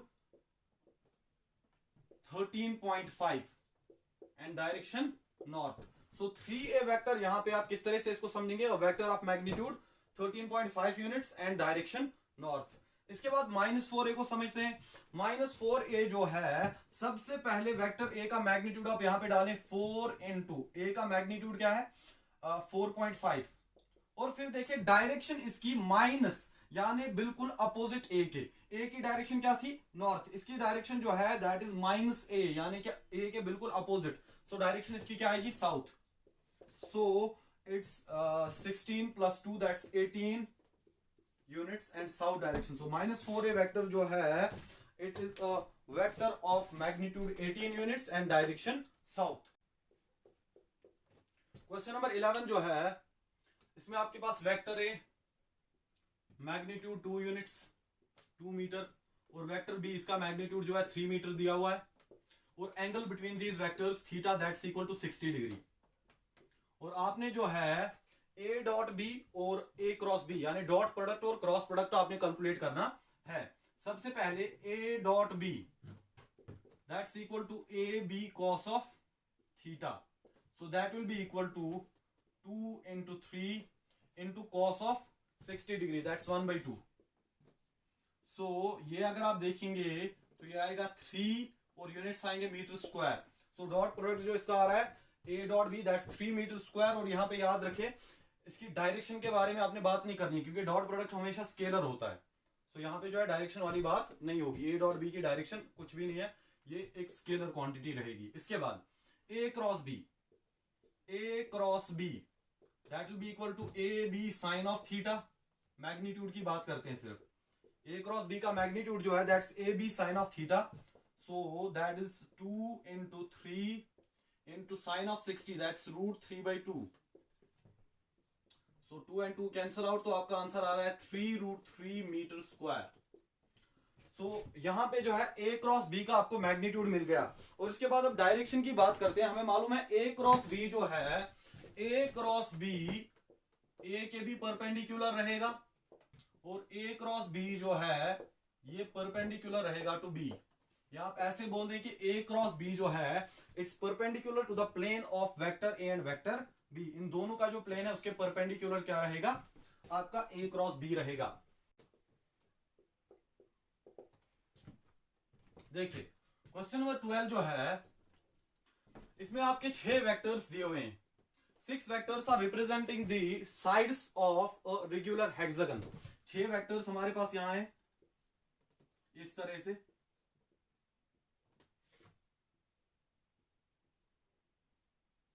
ये 6 वेक्टर्स जो हैं, सपोज हम इनकी नेमिंग करते हैं, vector A, vector B, vector C, D, E and vector F. ये हमारे पास 6 वेक्टर्स एक रेगुलर हेक्सागन के साइड्स को रिप्रेजेंट कर रहे हैं। रेगुलर हेक्सागन बोले तो हर एक जो साइड है उसकी लेंथ बराबर रहेगी, और अगर साइड की लेंथ बराबर रहेगी और हमें मालूम है कि जो लेंथ है that represents the magnitude of the vector, इसका मतलब ये सारे वेक्टर्स जो है इनका मैग्नीट्यूड जो है बराबर रहेगा। यानी कि यहाँ पे वेक्टर ए जो है magnitude will be equal to vector B will be equal to magnitude of vector C will be equal to that of D, vector E and F, सभी का मैग्नीट्यूड क्या रहेगा, बराबर रहेगा। तो आपसे पूछा गया इन सभी के एक्स कंपोनेंट्स को आप कैलकुलेट कर लें। सबसे पहले हम वेक्टर ए की बात करते हैं। वेक्टर ए का जो एक्स कंपोनेंट है जो ये एक्स एक्सिस के साथ बनाएगा that will be a into cos of theta. ये एंगल कितना बना रहा है एक्स एक्सिस के साथ, 0, so that will be a cos of 0 degree. और डायरेक्शन क्या है, i cap, that will be equal to vector A itself. Is that so और नॉट, ये वापस वेक्टर ए ही आ रहा है। सो वेक्टर ए का X component it's equal to vector A itself, क्योंकि वेक्टर ए जो है पूरा का पूरा एक्स एक्सिस के अलोंग डायरेक्टेड है। अभी वेक्टर बी की बात करते हैं। बी का एक्स कंपोनेंट वेक्टर बी, देखिए ये एंगल 60 डिग्री आएगा। बी एक्स की बात करते हैं। B X it's equal to B cos of 60 degree, B into cos of 60 degree, and direction will be along the positive x axis, so ये आएगा b cos of 60, that's b/2 I cap, is that so or not? So next one vector c की बात करते हैं। Vector c जो है इसका x component cx की बात करते हैं। देखिए cx यानी वेक्टर c का जो x कंपोनेंट है इसके कैलकुलेट करने के 2 तरीके हैं। एक तो आप ये एंगल लेंगे 60 डिग्री, उसके बाद आप cx को कैलकुलेट करेंगे, ऐसे आपका cx आएगा, cx will be equal to c into cos of 60, यानी कि c कॉस ऑफ 60 डिग्री। और डायरेक्शन ये यहां से अगर आप देख ले तो डायरेक्शन क्या आएगी, नेगेटिव एक्स एक्सिस। यहां से इसका कंपोनेंट जो है नेगेटिव एक्स एक्सिस के अलावा तो माइनस आई आप लिखेंगे। और दूसरा तरीका है ये वाला एंगल आप पॉजिटिव एक्स एक्सिस के साथ डिफाइन करें, दिस इज 120 डिग्री। सो ये 120 डिग्री है, यानी कि ये आएगा आपका 2π/3 120 डिग्री। सो cx को आप लिख सकते हैं, cx will be equal to c into cos of 2π/3, cos of 2π/3। और डायरेक्शन क्या रहेगी, आपने पॉजिटिव एक्स के साथ लिया है तो आई रहेगा। आप फिक्र ना करें कि यहां से कंपोनेंट तो नेगेटिव के अलाउंग आ रहा है, हमने आई क्यों लिया। ये कॉस ऑफ थीटा जो है ये इसकी डायरेक्शन को अल्टीमेटली जो है यहां नेगेटिव एक्स एक्सिस के अलाउंग ले जाएगा, क्योंकि cos of 2π/3, cos of 2π/3 is cos of pi plus pi minus π/3, pi minus π/3, इसको आप पाई माइनस π/3 लिख सकते हैं। So cos of pi minus π/3 will be equal to minus cos of π/3, minus cos of π/3। So यहां से आप देखिए तो c into minus cos of π/3 that's minus cos of 60 that's minus 1/2 i cap. So ये देखिए आपका बराबर आएगा minus c/2 i cap, minus i cap. Once again इसी डायरेक्शन में आ गया minus i cap, negative x axis के अलोंग। इसी तरह से आप बात करेंगे वेक्टर डी। वेक्टर डी जो है इसका एक्स कंपोनेंट जो है कंप्लीटली, वेक्टर डी जो है नेगेटिव एक्सिस के अलोंग है, तो इसका जो एंगल बन रहा है पॉजिटिव एक्स के साथ दैट इज 180 डिग्री यानी कि पाई। सो आप लिखेंगे d x is equal to d cos of pi. इस वक्त आपने पाई एंगल किसके साथ डिफाइन किया, पॉजिटिव एक्स एक्सिस के साथ पाई एंगल ये बना रहा है, तो यहां पे आप क्या लिखोगे आई कैप, और आपको मालूम है कॉस ऑफ पाई इज -1, सो ये आएगा minus D I cap. So D X जो है that's equal to minus D I cap, minus D I cap यानी कि मैग्नीट्यूड डी और direction negative x axis, magnitude D और डायरेक्शन माइनस एक्स एक्सिस, यानी कि वेक्टर डी जो है इसका जब आप एक्स कंपोनेंट कैलकुलेट करते हैं D X that's equal to vector D itself, और डायरेक्शन क्या, इसी की वेक्टर डी की नेगेटिव एक्स एक्सिस के अलावा, क्योंकि वेक्टर डी जो है पूरा का पूरा नेगेटिव एक्स एक्सिस के में जो है डायरेक्टेड है, ये पूरा का पूरा वेक्टर जो है it lies along the x axis. इसके बाद वेक्टर ई की बात करते हैं।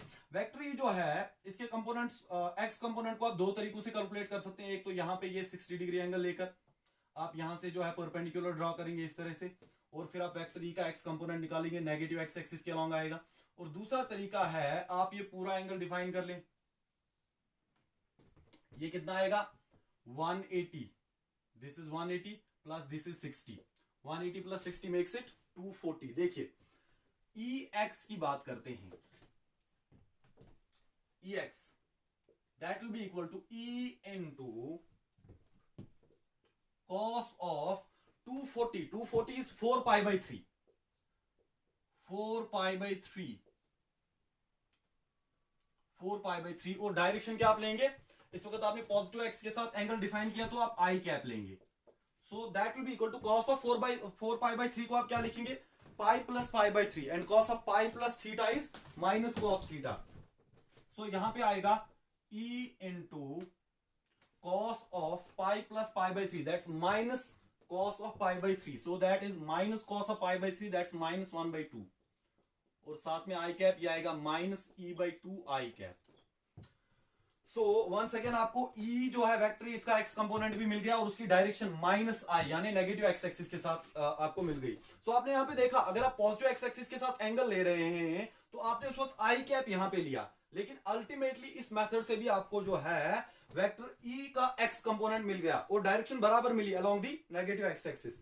उसके बाद हाँ ये भी आपके पास तरीका, और आसान तरीका यही है कि आप ये वाला एंगल डिफाइन करें, ठीक है, आसान तरीका आपके पास ये वाला है, इस तरह से आप ये एंगल को डिफाइन करिए 60 डिग्री है, और यहां से आप परपेंडिकुलर ड्रॉप करेंगे तो ये आपका ई एक्स आएगा, this will be E X, ये जो है आपका ई एक्स आएगा, that will be equal to इसके साथ एक्सिस के साथ theta defined, that will be equal to E cos of 60 degree, और डायरेक्शन क्या रहेगी ये वाली नेगेटिव एक्सिस। ये आसान तरीका है, लेकिन हम ये वाला तरीका क्यों ले रहे हैं, क्योंकि इसके सेकंड पार्ट में जो है हमें ये थोड़ा बहुत टाइम सेव करेगा इसीलिए। उसके बाद एफ, वेक्टर एफ की बात करो, इसका एक्स कंपोनेंट जो है, देखिए वेक्टर एफ जो है यहां से आप ये एंगल ले सकते हैं 60 डिग्री, ये एंगल आपने लिया ना 60 डिग्री, और इस तरह से आप यहां से परपेंडिकुलर ड्रॉप करेंगे तो f cos ऑफ 60 डिग्री आपको मिल जाएगा इसका कंपोनेंट। लेकिन हम इस वक्त कौन सा एंगल ले रहे हैं जो ये पॉजिटिव एक्स एक्सिस के साथ किस सेंस में बना रहा है, एंटी क्लॉकवाइज सेंस में, anti clock sorry x axis से जब आप ये एंगल ड्रा करेंगे इसके साथ तो एंटी क्लॉकवाइज सेंस में आएगा। ये एंगल अगर आप एक्स एक्सिस से ड्रा करें तो क्लॉकवाइज सेंस में आ रहा है, ये वाला अंदर ये इस तरह से आएगा क्लॉकवाइज सेंस में, और ये वाला क्या आ रहा है एंटी क्लॉकवाइज सेंस में। तो ये वाला एंगल हम ले रहे हैं, अगर इतना 60 है तो ये बाहर वाला 300 डिग्री होगा, 300 डिग्री एंगल, यानी कि यहां पे आप लेंगे इसको 5 पाई बाई 3, 5 पाई बाई 3 आएगा ये 5 पाई बाई 3, तो E को आप लिखेंगे cos of 5 pi by 3, F X is equal to F into cos of 5 pi by 3, positive X के साथ ये एंगल बना रहा है, सो आप यहां पे लिखेंगे आई कैप, और इसको आप क्या लिखेंगे, ये वाला जो है 5 पाई बाई 3, इसको आप लिखेंगे 2 pi minus pi by 3, 2 pi minus pi by 3, so ये आपका cos of 2 pi minus pi by 3, cos of 2 pi minus theta that's equal to cos of theta, cos of 2 pi minus theta that will be equal to cos of theta. So यहां पे आप लिखेंगे cos of 2 pi minus pi by 3, that will make it cos of pi by 3. cos of pi by 3 is 1/2. और यहां पे आप देख लें तो आई कैप आपने साथ में लिखा है, सो ये f/2 आई कैप आ रहा है. यहाँ पे भी अगर आप देखें ये इस तरीके से भी अगर कंपोनेंट निकाले वो भी पॉजिटिव एक्स के अराउंड आ रहा था, और यहाँ पे भी आपका आई कैप आ रहा है यानी पॉजिटिव एक्स के अराउंड. सो सारे के सारे कंपोनेंट्स जो आपने कैलकुलेट कर लिए, सभी कंपोनेंट जो है ए एक्स बी एक्स सी एक्स डी एक्स ई एक्स एफ एक्स सभी जो है 6 वेक्टर्स के आपने जो है कंपोनेंट्स कैलकुलेट कर लिए. इसके बाद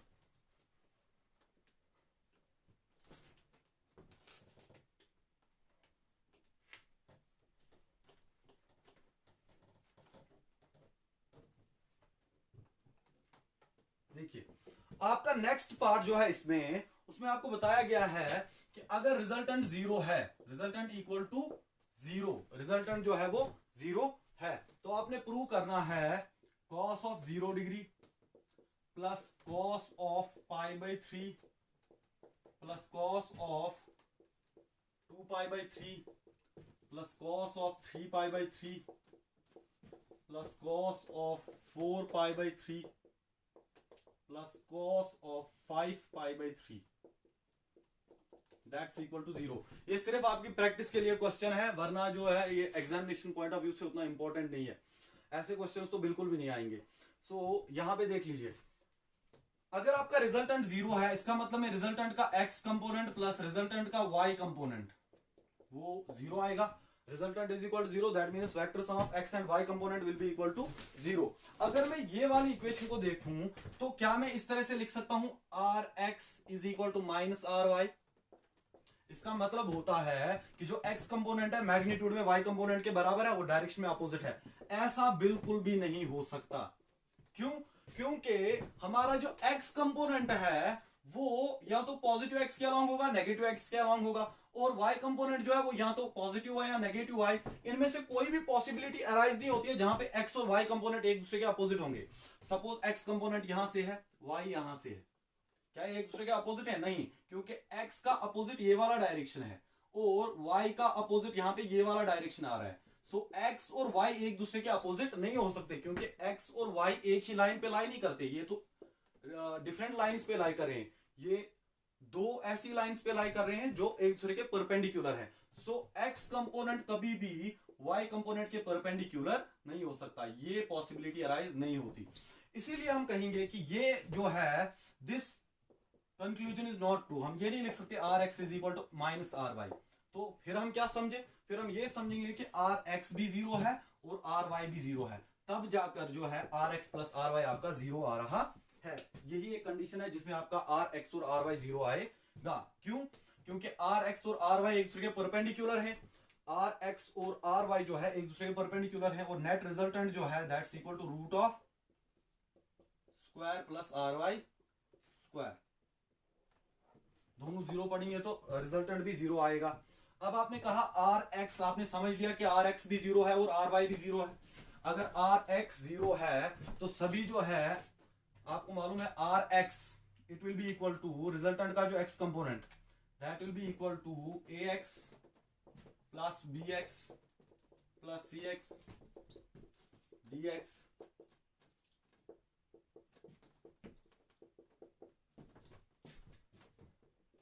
ये क्वेश्चन जो है बिल्कुल भी मैं इंपॉर्टेंट नहीं कहूंगा, बिल्कुल भी इंपॉर्टेंट नहीं है. हम ऐसे ही प्रैक्टिस कर रहे हैं इसकी, क्योंकि कुछ बच्चे जो है बहुत सीरियसली रहे हैं, अगर उनको क्वेश्चन नहीं आया तो वो फिर आगे नहीं बढ़ते हैं. इसीलिए हम इस क्वेश्चन को सॉल्व कर रहे हैं. rx ax is equal to a cos of 0, a cos of 0 plus bx it's equal to b cos of 60, b into cos of 60.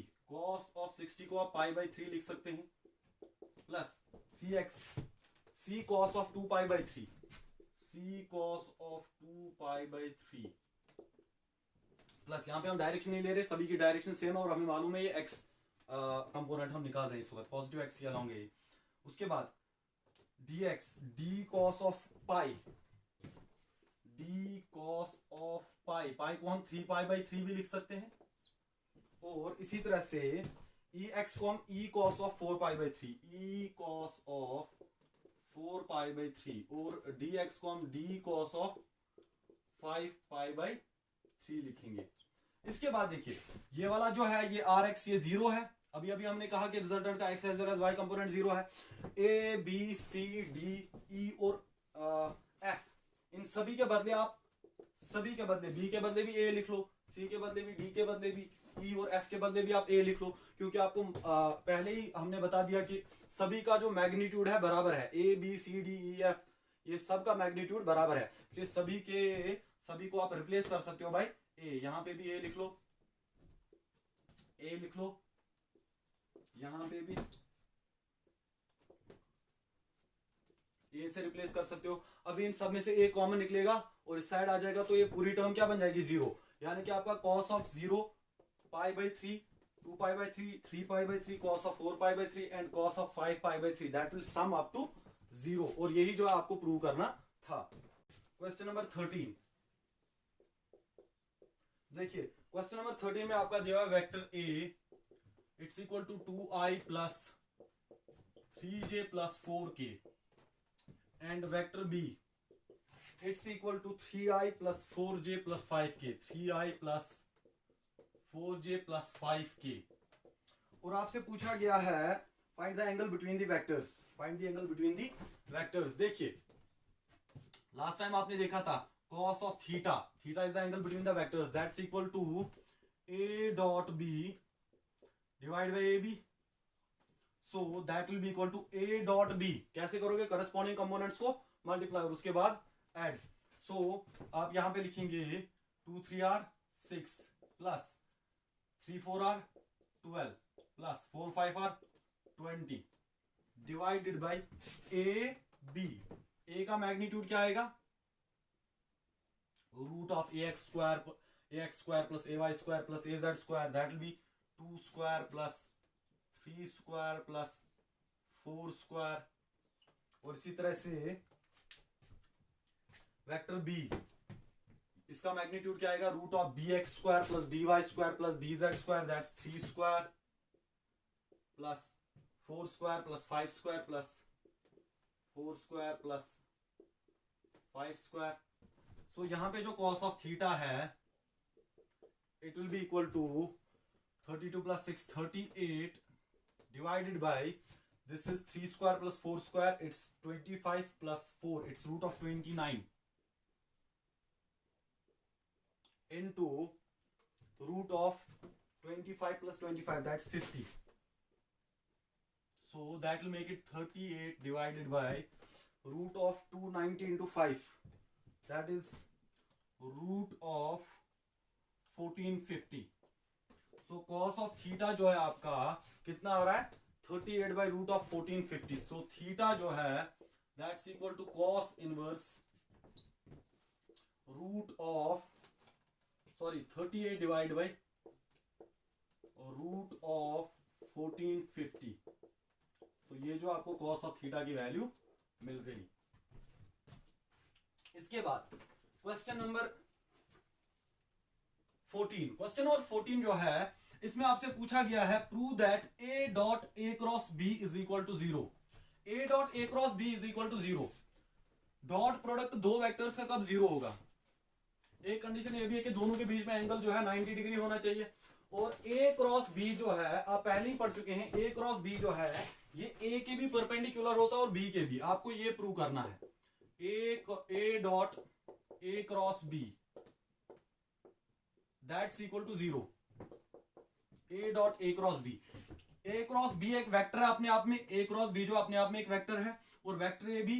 और a dot a cross b आपको पहले मालूम है a क्रॉस b जो है it's perpendicular to a and a cross b it's perpendicular to b as well. a cross b vector a के perpendicular भी रहता है और वेक्टर b के परपेंडिकुलर भी रहता है। सो a क्रॉस b अगर वेक्टर a के परपेंडिकुलर है तो दो परपेंडिकुलर वेक्टर्स का डॉट प्रोडक्ट क्या रहता है? हमेशा 0। यही आपको प्रूव करना है, ऑब्वियसली 0 होगा। नेक्स्ट वन आपके पास vector A 2i plus 3j plus 4k, ये क्वेश्चन नंबर 15 है आपका। Vector A 2i plus 3j plus 4k और वेक्टर बी दिया हुआ आपका 4i 3j 2k, 4i plus 3j plus 2k, और आपने जो है a क्रॉस b कैलकुलेट करना है।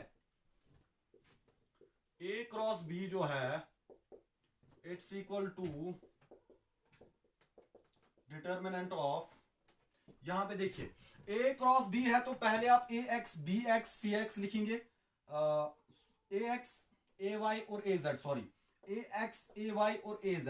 उसके बाद वेक्टर b है तो यहां पे आएगा bx by bz, यानी यहां पे पहले a का x कंपोनेंट, a का y कंपोनेंट, a का z कंपोनेंट, फिर नीचे b का x कंपोनेंट, b का y कंपोनेंट और b का z कंपोनेंट। अगर आपका b क्रॉस a होता तब पहले b के कंपोनेंट्स आते और फिर a के कंपोनेंट्स आते। ax ay az it's 2 3 and 4, bx by and bz it's 4 3 and 2। देखिए यहां पर अब आपका जो a क्रॉस b है, a cross b it will be equal to i cap into, i cap आपने लिया तो ये वाला कॉलम और रो जो है इसको नेग्लेक्ट करोगे, 2 3 are 6 minus 3 4 are 12, that's minus 6, और यहां पे आएगा माइनस जे कैप इनटू, अब की बार आप ये वाला रो और कॉलम ये वाला जो है नेग्लेक्ट करोगे, 2 2 are 4 minus 4 4 are 16, that is minus 12, फिर आएगा प्लस के कैप इनटू ये वाला रो और कॉलम जो है नेग्लेक्ट होगा, 3 2 are 6 minus 4 3 are 12, that is minus 6। सो आपका जो a क्रॉस b है कितना आ रहा है, a क्रॉस b जो है it's equal to a cross b is equal to minus 6i minus minus is plus, plus 12j minus 6k। So ये clear हो गया। इसके बाद जो है क्वेश्चन नंबर 16, आपको बताया गया है कि c cross a cross b is equal to 0।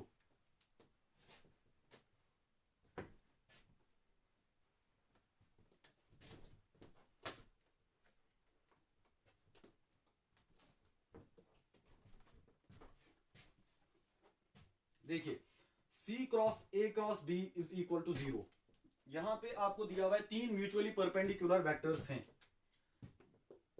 a b और c, ये म्यूचुअली परपेंडिकुलर है यानी एक दूसरे के परपेंडिकुलर है। मान लो ये x एक्सिस के अलोंग, ये y के अलोंग, ये z के अलोंग, तो म्यूचुअली परपेंडिकुलर हो गए। आपने प्रूव करना है कि c cross a cross b जो है दैट्स इक्वल टू 0।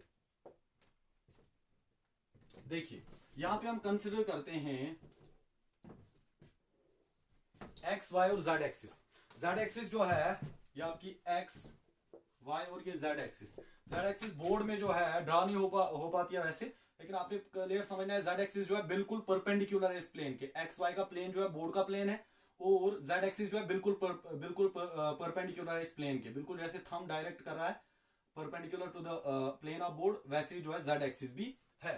तो अभी जो है आप वेक्टर a को x एक्सिस के अलोंग ले लें, ये आपका वेक्टर a है, ये जो आपका वेक्टर b है z एक्सिस के अलोंग, और ये आपका वेक्टर c है y एक्सिस के अलोंग वेक्टर b और z एक्सिस के अलोंग वेक्टर c। देखिए a क्रॉस b, तो जो a क्रॉस b की डायरेक्शन है थंब से मिलती है तो कहां आ रही है, अलोंग द वेक्टर c। ये z एक्सिस को आप कंसीडर करें बिल्कुल जो बोर्ड है उसके परपेंडिकुलर है, तो आपका a क्रॉस b की डायरेक्शन c की डायरेक्शन के साथ कोइंसाइड कर रही है। a क्रॉस b और c की डायरेक्शन सेम है, a क्रॉस b और c की डायरेक्शन सेम है, a क्रॉस b और वेक्टर c जो है इन दोनों की डायरेक्शन सेम है, a क्रॉस b और यहां से आप बात करोगे वेक्टर c, दोनों की डायरेक्शन सेम है, यानी कि दोनों के बीच का एंगल 0 डिग्री है। अगर दोनों के बीच का एंगल 0 डिग्री है तो क्रॉस प्रोडक्ट क्या हो जाएगा 0, क्योंकि साइन ऑफ 0 इज 0। अब यहां पे मान लो आप वेक्टर b यहां पे है, यहां पे वेक्टर a है, तो a क्रॉस b इस तरह से a क्रॉस b की डायरेक्शन क्या आ रही है, into the plane of board, ये बिल्कुल जो बोर्ड है उसके प्लेन के परपेंडिकुलर है इनवर्ड्स। इज दैट सो और नॉट, यानी कि वेक्टर c तो बाहर है और a क्रॉस b जो है अंदर की तरफ है, यानी कि अगर ये a क्रॉस b है तो इसके बिल्कुल अपोजिट वेक्टर c आ रहा है, यानी इन दोनों के बीच का एंगल हो गया 180 डिग्री। और सी वेक्टर और ए क्रॉस बी वेक्टर के बीच का एंगल अगर 180 है तब जाकर भी सी क्रॉस ए क्रॉस बी 0 आएगा, क्योंकि साइन ऑफ 180 डिग्री इज 0। तो ये आप हमेशा याद रखेंगे, तीन म्यूचुअली परपेंडिकुलर वेक्टर्स अगर आपके पास है ए बी सी, तो C cross A cross B will be 0 और C cross A cross B, या इस तरह से ले सी क्रॉस बी क्रॉस ए।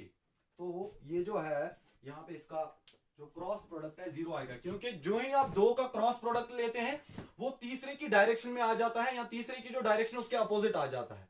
यानी दो का क्रॉस प्रोडक्ट जो है वो तीसरे वेक्टर के साथ या तो 180 डिग्री एंगल बनाता है या तो 0 डिग्री एंगल बना रहा है। इसीलिए इनका जो फिर सी क्रॉस ए क्रॉस बी इस केस में जो आपका था वो 0 आ गया। Question number 17। क्वेश्चन नंबर 17 में आपसे बताया गया है, सपोज आपके पास एक बॉडी जो है वो एक स्ट्रेट लाइन के अलॉन्ग मूव कर रही है, वो एक स्ट्रेट लाइन जो है इसके अलॉन्ग मूव कर रही है और इसकी स्पीड कांस्टेंट है, इसकी स्पीड जो है चेंज नहीं हो रही। यानी कि स्पीड जो है आप इस तरह से लिखिए, magnitude of velocity is constant. फिलहाल आप यही याद रखिए, स्पीड जो है उसका मतलब हो गया magnitude of velocity is constant, magnitude जो है वेलोसिटी का चेंज नहीं हो रहा। तो आपसे बताया गया है कि एक फिक्स्ड पॉइंट है ओ, ये फिक्स्ड पॉइंट है ओ, यहां से आप जो है आप पोजीशन, इस पार्टिकल की पोजीशन को जो है ट्रेस कर रहे हो। सपोज एक वक्त पे यहाँ पॉइंट पी पे था, या आप ये पॉइंट पी यहाँ पे ना लेकर यहाँ पे ले रहे हो पॉइंट पी, तो आपको प्रूव करना है कि ओ पी क्रॉस वी जो है that is independent of the position of the point P. चाहे आप पॉइंट पी यहाँ पे ले लो, चाहे आप पॉइंट पी यहाँ पे ले लो, चाहे आप पॉइंट पी यहाँ पे ले लो, किसी भी जगह पे आप पॉइंट पी ले लो, तो OP क्रॉस V जो है, OP क्रॉस V की जो वैल्यू है वो कांस्टेंट रहेगी, वो चेंज नहीं होगा। ये आपने प्रूव करना है, यानी कि OP क्रॉस V जो है that's independent of the position of the particle. देखिए हम पहले यहां पे लेते हैं, ये डिस्टेंस जो है ये वाली, इसको हम डिस्टेंस A कंसिडर करते हैं, दिस इज डिस्टेंस A। अब देख लो ये पॉइंट P सपोज यहां पे है, तो आपका जो है OP क्रॉस V की बात करते हैं, ये आपकी वेलोसिटी यहां से है, this is velocity vector. Velocity vector और OP जो है इनके बीच का एंगल ये रहा, इसको थीटा कंसिडर करते हैं। अगर ये एंगल थीटा है तो ये भी थीटा है। देखिए अब OP क्रॉस V कितना आएगा, OP cross V it will be equal to OP into V into sine of theta, यानी कि OP sine of theta into V। Is that so और not? OP sine of theta into V। अगर आप यहां से देख ले, OP sine theta जो है, इस OP साइन थीटा जो है वो OP का ये वाला कंपोनेंट है, क्योंकि ये वाला कंपोनेंट अगर आप लोगे तो वो OP cos थीटा आएगा, और ये वाला कंपोनेंट y कंपोनेंट अगर ले लोगे तो वो OP साइन थीटा आएगा। इज दैट सो और नॉट? OP साइन थीटा ये आ रहा है, यहां से आपने परपेंडिकुलर ड्रॉ किया, ये आ रहा है आपका OP साइन थीटा, ये हमने कितना रखा हुआ है A, यानी कि यहां पे आप लिखोगे OP cross V is equal to OP sine theta is A into V। इसके बाद यहां पे देख लो, अब मान लो ये पार्टिकल अब यहां पे पहुंचा P,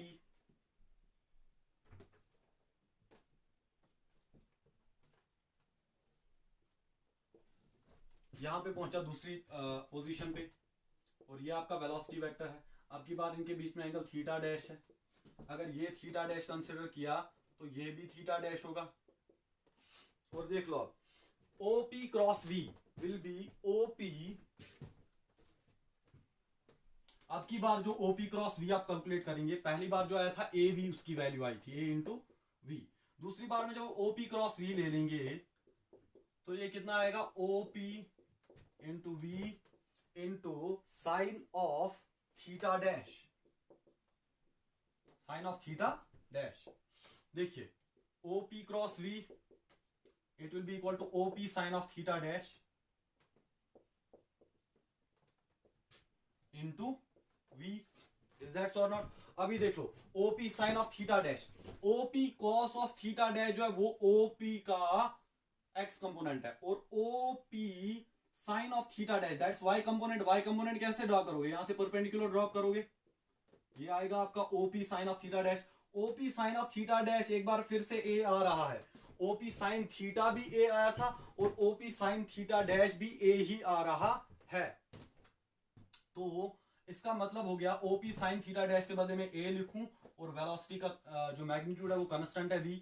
तो एक बार फिर से जो है आपका ओपी क्रॉस वी जो है वो क्या आ गया, ए इंटू वी। यानी ओपी क्रॉस वी जो है कोई भी पोजीशन हो इस पार्टिकल की, ओपी क्रॉस वी की वैल्यू चेंज नहीं होगी, वो ए वी ही रहेगी।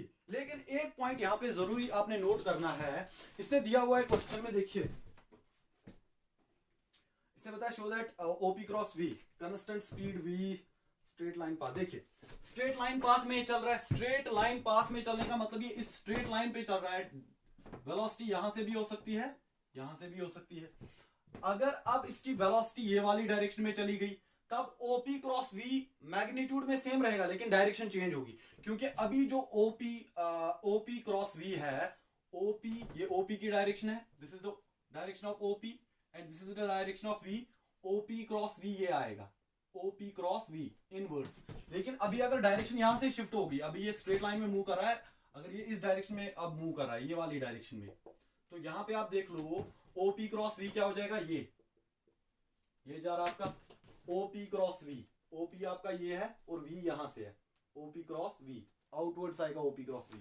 समझ में आ रहा है? सो इस बात का ध्यान रखें, ओपी क्रॉस वी की जो है साइन चेंज होगी, डायरेक्ट ये जो मैग्नीट्यूड है चेंज नहीं होगा लेकिन साइन जरूर चेंज होगी अगर वेलोसिटी की डायरेक्शन चेंज हो रही है। Next question we are having question number 18। Question number 18 we have a charged particle, positively charged particle. इसमें हमारा जो है इलेक्ट्रिक फोर्स और मैग्नेटिक फोर्स जो है एक्ट कर रहा है। इलेक्ट्रिक फील्ड की डायरेक्शन दी हुई है पॉजिटिव एक्स एक्सिस और मैग्नेटिक फील्ड की जो डायरेक्शन दी हुई है पॉजिटिव वाई एक्सिस। ये आपका इलेक्ट्रिक फील्ड है पॉजिटिव एक्स में और ये मैग्नेटिक फील्ड है पॉजिटिव वाई डायरेक्शन में। और नेट फोर्स की इक्वेशन जो है ये आपको क्वेश्चन में दी हुई है, it's Q E plus Q into V cross B. देखिए ये जो है ये इलेक्ट्रिक फोर्स है और ये जो है this is magnetic force. Total force is equal to electric force plus magnetic force. इन दो का वेक्टर सम करोगे तो क्या मिलेगा, टोटल फोर्स मिलेगा। देखो यहां पे हमसे पूछा गया है, देखो ये B जो है it's magnetic field, V is velocity of the particle, Q is the charge of the particle and E is the electric field. Electric field की डायरेक्शन दी हुई है along the positive x axis और charge जो है इसकी positive है। यहां पे एक बात याद रखिए, पॉजिटिवली चार्जेड पार्टिकल जो है उस पे जो फोर्स लगता है that's in the direction of electric field. अगर इलेक्ट्रिक फील्ड पॉजिटिव एक्स में है तो इस चार्ज पॉजिटिवली चार्जेड पार्टिकल पे जो इलेक्ट्रिक फोर्स लगेगा एफ इलेक्ट्रिक, वो भी किस डायरेक्शन में लगेगा, पॉजिटिव एक्स डायरेक्शन में। तो फिलहाल हमें एक चीज पता चल गई कि जो इलेक्ट्रिक फोर्स इस पे लग रहा है that's along the positive x. देखिए यहां पे हमसे पूछा गया है कि वेलोसिटी की मिनिमम वैल्यू बताओ such that net force is zero, net force zero हो जाए। यानी वेलोसिटी की डायरेक्शन आपने बतानी है और दूसरा इसका मिनिमम मैग्नीट्यूड बताना है such that net force is zero, net force is zero. Net force zero होने का मतलब ये दो का सम जीरो आएगा, यानी electric force plus magnetic force is zero, F electric plus F magnetic is equal to zero. ये हम कंडीशन डाल रहे हैं यहाँ पे, नेट फोर्स को जीरो कर रहे हैं। तो इसका मतलब हुआ कि इलेक्ट्रिक फोर्स जो है that's negative times magnetic force, यानी इलेक्ट्रिक फोर्स और मैग्नेटिक फोर्स मैग्नीट्यूड में बराबर होने चाहिए और डायरेक्शन में अपोजिट होने चाहिए, तब जाकर नेट फोर्स जो है जीरो आएगा। क्योंकि अगर ये दो इलेक्ट्रिक और मैग्नेटिक फोर्स मैग्नीट्यूड में बराबर डायरेक्शन में अपोजिट होंगे, एक दूसरे को कैंसिल आउट करेंगे, तभी जाकर नेट फोर्स जीरो आएगा। देखिए यहां से हमने क्या समझा, इलेक्ट्रिक फोर्स की जो डायरेक्शन है मैग्नेटिक फोर्स की डायरेक्शन बिल्कुल उसके अपोजिट होनी चाहिए। इलेक्ट्रिक फोर्स की डायरेक्शन तो अभी अभी हमने बता दिया पॉजिटिव एक्स के अलोंग है, तो मैग्नेटिक फोर्स की डायरेक्शन क्या रहेगी, नेगेटिव एक्स, इसके अपोजिट। सो मैग्नेटिक फोर्स की डायरेक्शन में हमें समझ में आ गई कि वो नेगेटिव एक्स एक्सिस के अलोंग होनी चाहिए। यहां पे देखिए जो मैग्नेटिक फोर्स है ये देखा आपने, मैग्नेटिक फोर्स ये वाला है Q into V cross B, Q into V cross B. Magnetic force की डायरेक्शन जो है that will depend on V cross B, that will depend on V cross B।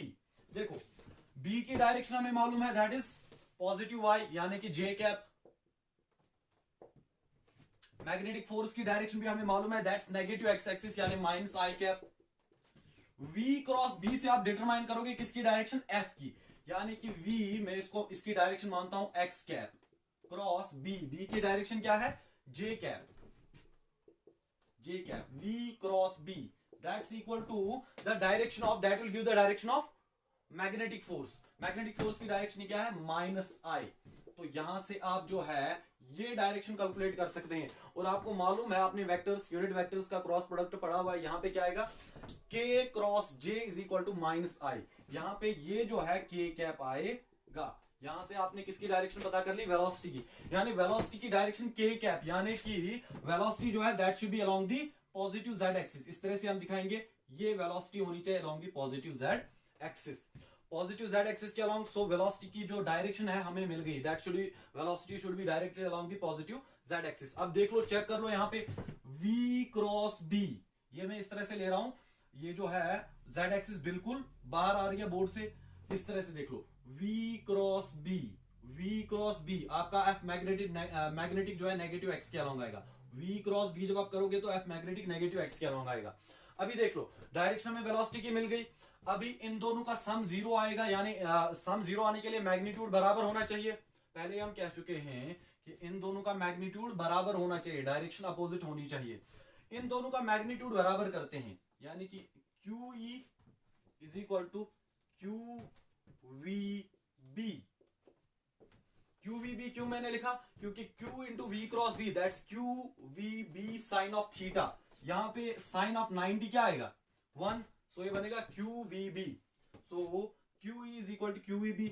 F electric का magnitude और magnetic का F electric और magnetic force जो है, इन दोनों का मैग्नीट्यूड मैंने बराबर किया है यहाँ पे। QE is equal to QVB, ये आपका कैंसिल हो जाएगा। तो वेलोसिटी जो है इसका मैग्नीट्यूड आपको मिल रहा है E/B, यानी कि वेलोसिटी का मैग्नीट्यूड कितना होना चाहिए, electric field by magnetic field. ये जो आपको वेलोसिटी का वैल्यू मिल गया, और डायरेक्शन जो है यहाँ पे आपको ऑलरेडी मिल चुकी है।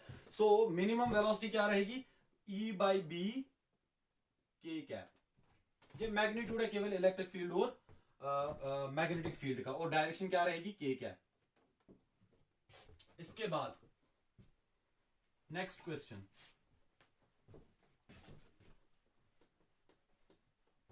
Question number 19। क्वेश्चन नंबर 19 जो है, इसमें आपसे बताया गया है, you an example A dot B it's equal to C dot B but A is not equal to C, देख लो भाई, बताया गया A dot B is equal to C dot B but A is not equal to C। देखो यहां पर हम एक केस कंसिडर करते हैं, हमें इसकी एक एग्जांपल लेनी है।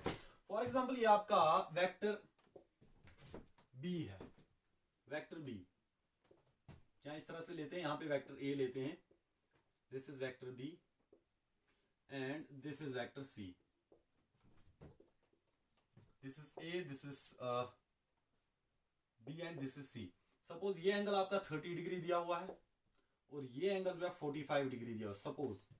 तो आप देख लो यहां से A dot B, it will be AB sine of 45 degree, cos of 45 degree, cos of 45 is 1 by root 2, so that is equal to C dot B, that is C into B into cos of 30, cos of 30 is root 3 by 2। अब देख लो B और B cancel हो जाएगा, A by C it will be equal to root of 6 by 2, that means A is not equal to C,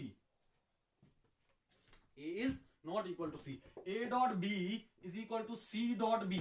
इसका मतलब ये है, इसका मतलब है कि A cos of theta 1 is equal to C cos of theta 2। For example ये आप ले रहे हैं इस तरह से, ये आप थीटा 2 ले रहे हैं, ये आप थीटा 1 ले रहे हैं, तो A dot B is equal to C dot B का मतलब होता है A cos of theta 1 is equal to C cos of theta 2। अब अगर cos theta 1 और cos theta 2 बराबर है तो A और C भी बराबर आएगा, लेकिन अगर cos theta 1 और cos theta 2 बराबर नहीं है, जैसे कि यहां पे हमने देख लिया cos of theta 1 और cos of theta 2 बराबर नहीं है, तो वहां पे A और C भी आपस में बराबर